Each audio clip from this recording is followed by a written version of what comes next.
이번 시간에는 웹브라우저를 통해 사용자가 정보를 입력할 수 있도록 도와주는 입력 요소를 만드는 대표적인 태그 인풋에 대해서 알아보도록 하겠습니다. 인풋 태그는 사용자로부터 값을 입력받을 수 있는 대화형 컨트롤을 만들어 줍니다.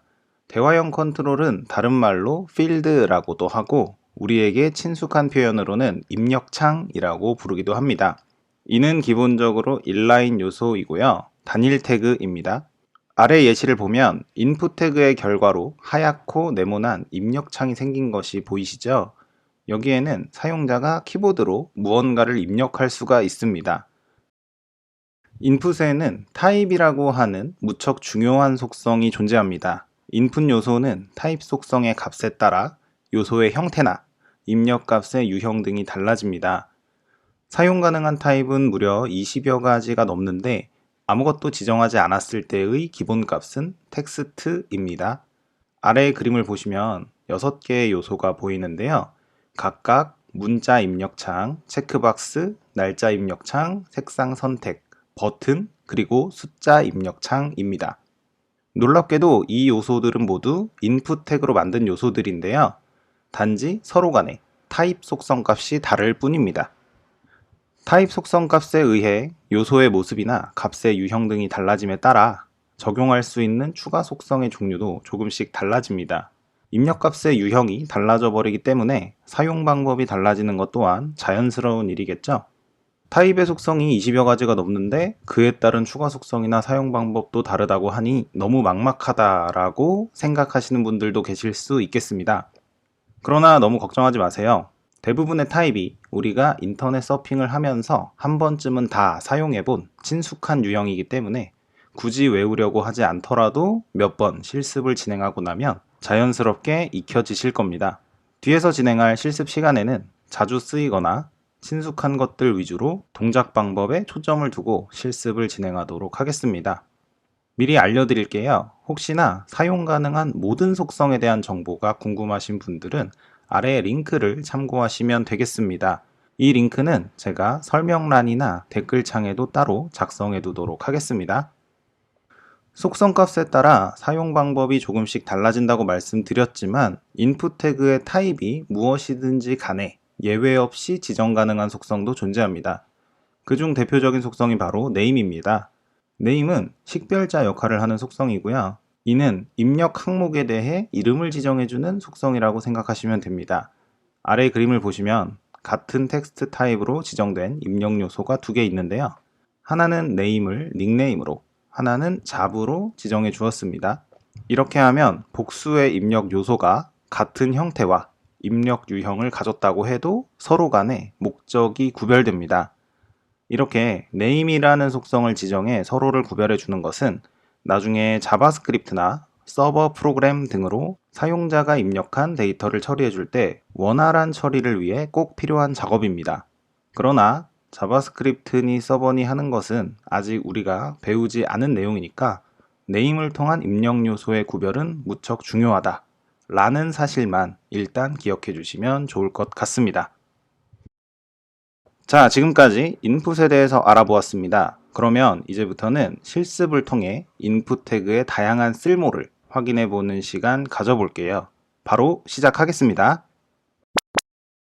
자, 그럼 지금부터 입력 요소에 대한 실습을 시작하겠습니다. 일단 시작은 인풋 태그를 여러 개 만들어주는 것으로 시작하겠습니다.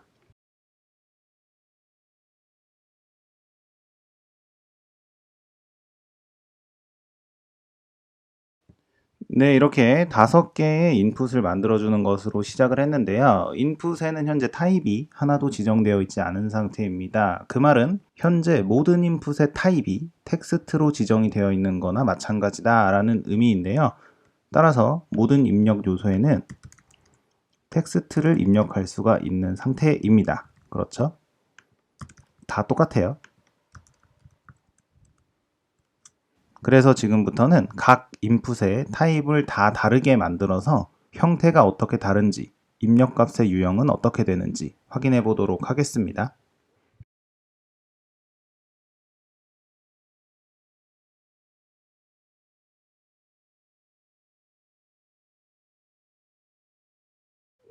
네, 각각의 인풋에 대해서 타입을 서로 다 다르게 만들었습니다. 5개, 각각은 텍스트, 문자를 받는 입력 요소, 버튼, 클릭을 할 수 있는 입력 요소, 컬러, 색상을 선택할 수 있는 입력 요소, 레인지, 값의 범위를 지정할 수 있는 입력 요소, 마지막 데이트, 날짜를 선택할 수 있는 입력 요소, 이렇게 각각을 만들어 주었습니다. 참고로 말씀드리면 사용하시는 컴퓨터의 운영체제나 사용하시는 웹브라우저에 따라서 만들어진 요소의 생김새는 조금씩 다 다를 수 있습니다. 자, 지금 입력 요소가 너무 작게 보이니까 제가 브라우저 화면을 조금 확대해 보도록 하겠습니다.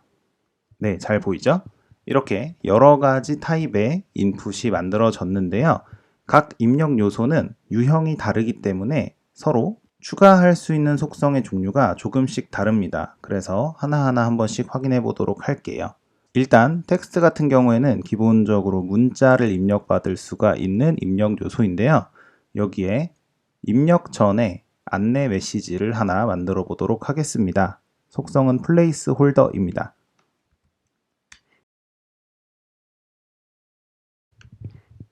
자, 제가 방금 플레이스홀더라는 속성의 메시지 입력이라고 추가를 해 주었는데요. 그랬더니 텍스트 입력 요소에는 안내 메시지가 추가가 되었습니다. 이 안내 메시지 플레이스홀더는 사용자가 입력하기 전에만 나타나는 텍스트입니다. 그래서 지금 제가 뭐라고 쳤을 때는 안 보이다가 아무것도 쓰여 있지 않을 때만 이렇게 플레이스홀더가 노출되는 것을 확인할 수가 있습니다.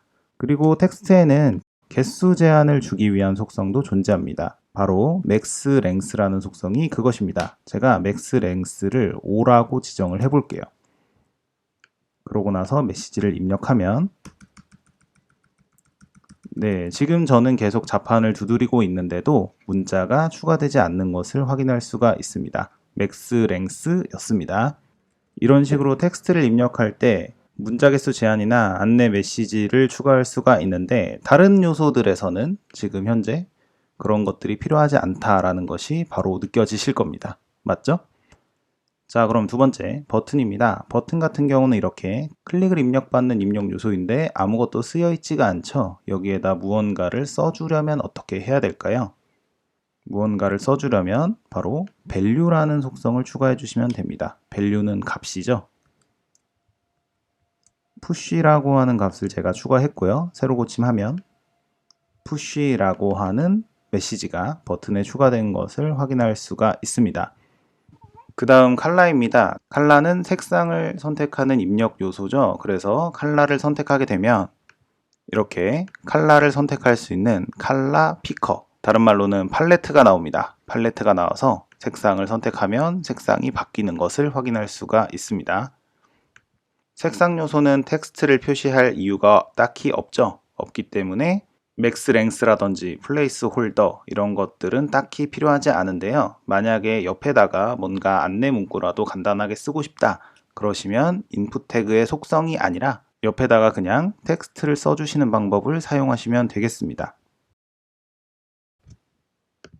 네, 이런 식이고요. 그 다음 레인지입니다. 레인지는 어떤 범위가 주어지고요. 그 범위 내에서 바를 움직여 숫자로 된 값을 골라봐라 라고 하는 용도의 입력 요소입니다. 근데 여기 보시면 어디쯤에 있을 때 값이 얼마 정도인지를 파악할 수가 없죠. 그래서 여기에다가는 수치와 관련된 속성들을 추가해 줄 수가 있습니다. 자, 레인지에다가 최대값과 최소값 그리고 단위를 제가 넣어 보도록 하겠습니다.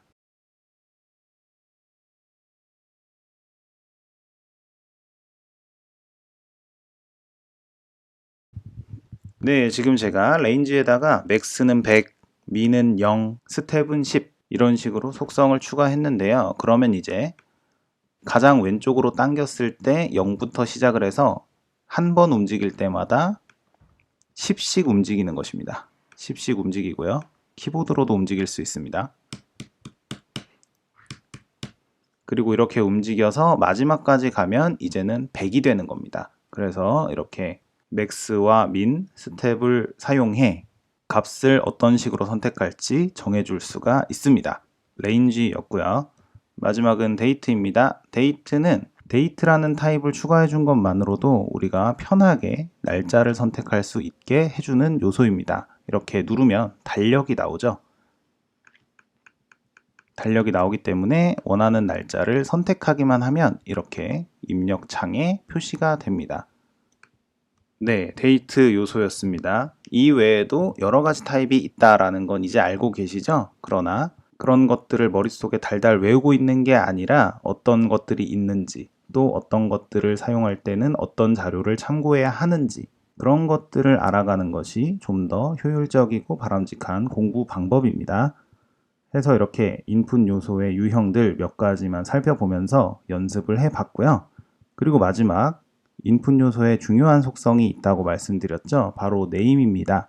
네임은 인풋이라는 동일한 이름을 가진 태그들 사이에 서로를 식별하기 위해서 존재하는 식별자이고요. 이것을 사용하면 자바스크립트나 서버 프로그램에서 입력값을 처리할 때 아주 유용하게 구별할 수 있다라고 말씀을 드렸어요. 그래서 마지막으로 네임만 추가해 보고 마무리를 하도록 하겠습니다.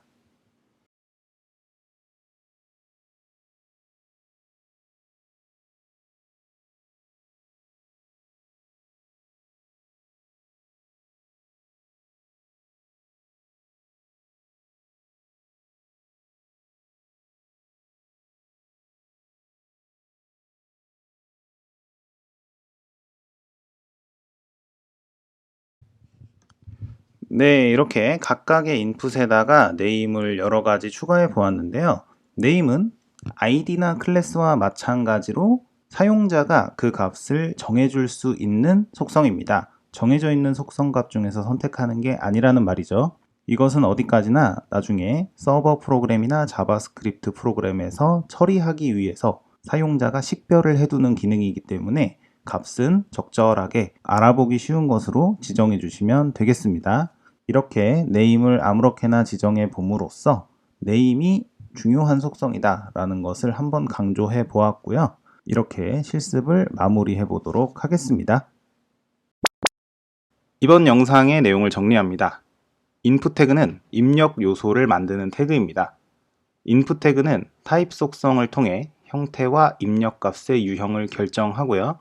타입 값에 따른 사용 방법이 무척 다양합니다. 어떻게 다양하냐면 웹페이지 내에서의 역할이나 생김새, 그리고 추가 속성 등이 서로 다를 수 있습니다.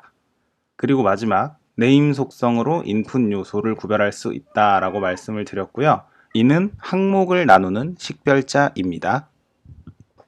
이번 시간은 여기까지입니다. 이번 영상에서는 입력 요소 인풋에 대해서 다뤄봤는데 사실 입력을 받을 수 있는 요소는 인풋 말고도 몇 가지가 더 있습니다.